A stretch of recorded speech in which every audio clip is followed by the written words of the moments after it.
The security footage would later show 8.3 seconds. That's all it took for Lysandra Voss to dismantle 5 Division I football recruits using nothing but a Happy Meal tray and physics. The McDonald's manager's hand was already on the phone before the first body hit the floor. Lysandra sat perfectly still as French fries scattered like confetti. Caspian Sterling lay unconscious at her feet, his nose pushed back at an angle that would require reconstructive surgery. 3 weeks earlier, Lysandra had walked through Riverside Academy's Gothic archways carrying a leather satchel that cost more than most cars in the student parking lot. At 5 feet 4 inches, she moved with the fluid grace of a ballet dancer, which was the cover story her handlers had carefully crafted. Former student at the Prague Conservatory. Father worked in diplomatic services. Mother deceased. Nobody needed to know that Lysandra's father had actually spent 15 years eliminating terrorist cells across Eastern Europe, or that she'd broken one attacker's arm in 4 places outside a Vienna coffee shop when she was 14. The Riverside Academy Admissions Committee had been impressed by her perfect grades, her fluency in 7 languages, and the substantial donation. What they hadn't noticed was how her eyes cataloged every exit, every camera blind spot, every potential weapon disguised as everyday school supplies. The library became her sanctuary. She'd claimed a corner table on the 2nd floor, back to the wall with clear views of both staircases and the emergency exit. Most students assumed she chose that spot for the natural light. They didn't realize she was following protocol drilled into her since childhood. Never sit with your back exposed. Never trust a room with only one exit. Lysandra's first week passed without incident. She attended classes and politely declined every social invitation. The other students wrote her off as another international student struggling with American social dynamics. Beautiful but boring, that assessment changed when Caspian Sterling noticed her. Standing 6 feet 2 inches with bone structure that belonged on magazine covers, Caspian ruled Riverside Academy with casual cruelty. His father, Senator William Sterling, still donated enough money annually to ensure his son's transgressions were treated as youthful enthusiasm rather than warning signs. Caspian collected things, vintage cars, limited edition watches, and beautiful girls. He had a system refined over 4 years. First came the charm offensive. When that failed, came isolation. Study groups were full, lunch tables had no empty seats. Most girls cracked within a week. The few who held out longer faced Phase 3, which Caspian called pressure testing. That's when his crew got involved. The crew consisted of 4 players: Thaddeus Morrison, 6 feet 5 inches and 280 pounds, handled intimidation. Kieran Lynch, known for hits that technically stayed within the rules but always resulted in injuries. Das Hell Park brought connections. His father owned 40% of Riverside Academy's board. Magnus Crawford specialized in psychological destruction. Together, they formed what other students privately called the Riverside Five. They moved through campus like apex predators, protected by money, connections, and the administration's willful blindness. Lysandra appeared on their radar during her 2nd week. "New girl," Tank observed. "She's mine," Caspian declared. The campaign began with white orchids delivered to her locker. Lysandra read the card once, then dropped it in the trash, leaving the expensive flowers wilting in the hallway. Caspian felt something he rarely experienced, genuine surprise. Phase 1 continued for 3 days. Each offering was politely declined or simply ignored. By Thursday, whispers spread about Caspian losing his touch. Time for Phase 2, he announced Friday morning. The isolation began subtly. Her name mysteriously disappeared from sign-up sheets. She adapted without complaint, studying in gaps between occupied spaces. If anything, the isolation felt familiar, comfortable even. It was during a quiet library session that Phase 3 began. All 5 of them surrounded her table. "Studying hard?" Caspian asked, sitting down uninvited. "The library has a no distraction policy," Lysandra said without looking up. "We're not a distraction. We're an opportunity. You don't understand how things work. This school runs on relationships, connections. My father owns judges. My mother controls the school board. I decide who succeeds and who disappears at Riverside. Fascinating. Are you finished? This is due tomorrow." The dismissal was so complete that for a moment, nobody moved. Magnus stepped closer. "You're not scared. That's unusual." Lysandra set down her pencil and looked at each of them. "Fear requires a threat. You're 5 teenage boys who've mistaken inherited power for personal strength. That's not threatening. It's just sad." She began packing her materials. "You can't leave," Das Hell moved to block her path. Caspian isn't done talking. "Actually, he is." She walked directly toward Das Hell with absolute certainty that he would move. At the last second, his nerve broke and he stepped aside. The weekend passed with deceptive calm. Magnus spent it documenting her routine, noting the way she checked her surroundings every 30 seconds. These weren't the habits of a diplomat's daughter. Monday brought escalation. During chemistry, Lysandra found photos in her textbook, pictures of her at the public library, at the gym, walking to her dormitory. Each photo had words written on the back in Caspian's handwriting, "You're never really alone." At lunch, Tank appeared at her table. "This table's taken." "Then they're very late." Lysandra began eating. Tank reached for her tray. His hand never reached its target. Lysandra's movement was so subtle that witnesses would later disagree on what happened. Suddenly Tank was stumbling backward, his wrist bent at a painful angle. "Oops. You should watch where you're reaching." The cafeteria had gone quiet. Phones appeared. Everyone wanting to capture whatever happened next. Caspian didn't accept defeat. The plan crystallized during practice. Magnus had found something interesting, a 6-month gap in her records when she was 14. Vienna, 3 men found dead in an alley the same day Lysandra's gap started. They agreed to meet Thursday at McDonald's. Caspian wanted witnesses to Lysandra's humiliation. Thursday, 3:47 p.m., found her at McDonald's with a Happy Meal. The Riverside 5 entered at 3:52. They spread through the restaurant with military precision. Tank and Caspian approached her booth directly. "Studying hard?" Caspian slid in across from her. Lysandra didn't look up. The nutritional value of McDonald's food provides an interesting case study in molecular bonds. "Funny. But we're not here to discuss your homework." "Then you're wasting both our time. You've been at Riverside for 3 weeks. 3 weeks of disrespect. That ends today."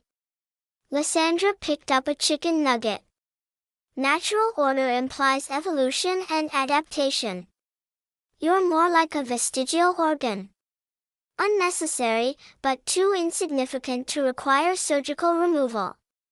You think you're untouchable? That little trick with Tank's wrist was lucky. But luck runs out when you're outnumbered 5-1. Actually, it's 5-2. Me and mathematics. Force equals mass times acceleration, but when you introduce rotational dynamics and leverage points, mass becomes a liability. That's when Caspian reached across the table toward Lyssandra's hair. His fingers barely grazed a platinum strand before everything changed. The security footage showed the timestamp at 15 hours 56 minutes and 14 seconds when Caspian's hand made contact. By 15 hours 56 minutes and 22.3 seconds, the confrontation was over. Lyssandra's elbow drove backward into Caspian's arm, hyperextending his elbow joint. Tank charged forward. Her Happy Meal tray caught his throat. Tank's 280 pounds hit the floor. Kieran abandoned his post. Lyssandra's foot connected with his knee from an angle that tore ligaments. Dashiell's panicked lunge was redirected into a neighboring table. He collapsed unconscious. Magnus stood frozen with his phone recording. Lyssandra's hand moved toward his neck, stopping millimeters from his artery. Still recording? Good. Make sure you get their medical treatment in frame. It helps with the self-defense claim. She returned to her booth and sat down calmly. Around her, chaos reigned. The manager had already called 911. Other students' phones captured every angle, videos already uploading to social media. 3 squad cars arrived, followed by ambulances, then an unmarked sedan. The woman who stepped out moved with purposeful efficiency. Dr. Patricia Ing showed her FBI badge to officers. She approached Lyssandra's booth. That was Systema combined with Krav Maga. The throat strike was textbook Spetsnaz training. Mind telling me where a 17-year-old diplomat's daughter learned Soviet Special Forces techniques? YouTube is very educational these days. Patricia sat down, pulling out a tablet showing satellite footage. 3 years ago, Vienna. 3 dead contractors from the Koslov syndicate. Witness reported a teenage girl. 2 years ago, Prague. A human trafficking ring exposed. Metadata traces to a computer where a girl matching your description stayed. 18 months ago, Berlin. A terrorist cell's safe house compromised by someone your height. You seem to be suggesting something, Lysandra said, her accent slipping momentarily. I'm suggesting that Lysandra Voss isn't your real name, that your father isn't just a diplomat, and that you're here for reasons that have nothing to do with education. My name is legally Lysandra Voss. My father does work in diplomatic services. And I am here for education, just not the kind found in textbooks. Patricia's tablet beeped. Caspian Sterling's father just called the governor demanding your arrest. Meanwhile, Magnus Crawford's phone has been remotely wiped. The manager's security system uploaded everything to a cloud server that coincidentally belongs to a company with ties to certain 3-letter agencies. That does sound convenient. Patricia left a business card on the table with just a phone number and a symbol. The Koslov syndicate has been trying to establish operations in American prep schools, recruiting privileged kids with criminal tendencies. Riverside was their test case. Magnus Crawford's sealed records included connections to Eastern European IP addresses. Das Hell. Park's father has been receiving payments from Koslov shell companies. The whole Riverside 5 was being groomed. So you knew who I was from the beginning. We knew someone was coming. Your handler in Prague has been in contact with us for months. Project Haven isn't as secret as your father thinks. They were all criminals in training, Patricia continued. But without evidence, we couldn't act. You provided the excuse to investigate. Though I don't think anyone expected you to take out 5 football players in 8.3 seconds. Precision matters. The truth about Lysandra was both simpler and more complex than anyone could have imagined. Her father had spent 20 years eliminating threats to NATO interests. Her mother, dead when Lysandra was 9, had been collateral damage in Budapest. Since then, Lysandra had lived in safe houses and training facilities, learning 17 ways to kill before she learned to drive. The FBI wants to offer you a deal. Testify about what you've observed at Riverside. In exchange, we ensure your safety and your father's cover remains intact. And if I refuse? Then you're just a girl who defended herself. Self-defense is legal, though the boys' families might try civil suits. Of course, discovery might reveal interesting information about their son's connections to organized crime. I'll consider it, but first, I have homework. The chemistry assignment is due tomorrow. The next 72 hours transformed Riverside Academy into a law enforcement convention. The investigation revealed corruption extending far beyond 5 bullies. 43 arrests were made, including board members, the athletic director, and 2 judges. Senator Sterling resigned. Das Hell Park's father fled the country. Magnus turned state's evidence. Through it all, Lysandra attended classes and maintained her perfect GPA. 3 months later, she sat in the same booth when Patricia joined her. We have another situation. A prep school in Massachusetts. Similar patterns. We need someone inside. I'm not a federal agent. I'm 17. You're someone who's been preventing crime since you were 14. Lysandra opened the folder about Blackstone Preparatory. If I do this, I want something in return. There's a girl in Prague, Anna Volkov, 15 years old. Her father was one of the men who died in that Vienna alley. She deserves to be more than collateral damage. I'll make it happen. The door chimed. A new customer entered, a girl, maybe 17, with raven black hair and balanced movement. She ordered coffee and chose a booth where she could watch every entrance. She's not one of ours, Patricia said quietly. No, but she's something. The way she holds that book is blocking sight lines.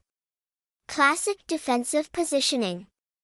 The girl looked up, meeting Lysandra's gaze directly. Recognition without knowledge passed between them. Nix Romanov. Transferred from a private school in Moscow yesterday. Father in international banking, mother deceased. Moscow doesn't transfer students mid-term without reason. As Lysandra passed the new girl's table, she noticed a thin scar on her wrist, the exact same position as Lysandra's own scar from knife defense training when she was 12. Outside, Lysandra's phone buzzed with a text from an unknown number. Phase 1 complete. Athens awaits. She looked back through the windows at Nix Romanov. She recognized a hunter pretending to be prey, a weapon disguised as a student. Her phone buzzed again. Patricia, the girl Nix, she's not in any databases before last week. It's like she appeared from nowhere. Sometimes nowhere is exactly where the most dangerous people come from, Lysandra replied. Behind her, Nix Romanov stood, her sleeve revealing not just the matching scar, but a small tattoo in Cyrillic. The symbol of the Athens Protocol, a program that didn't officially exist, training children who officially had never been born.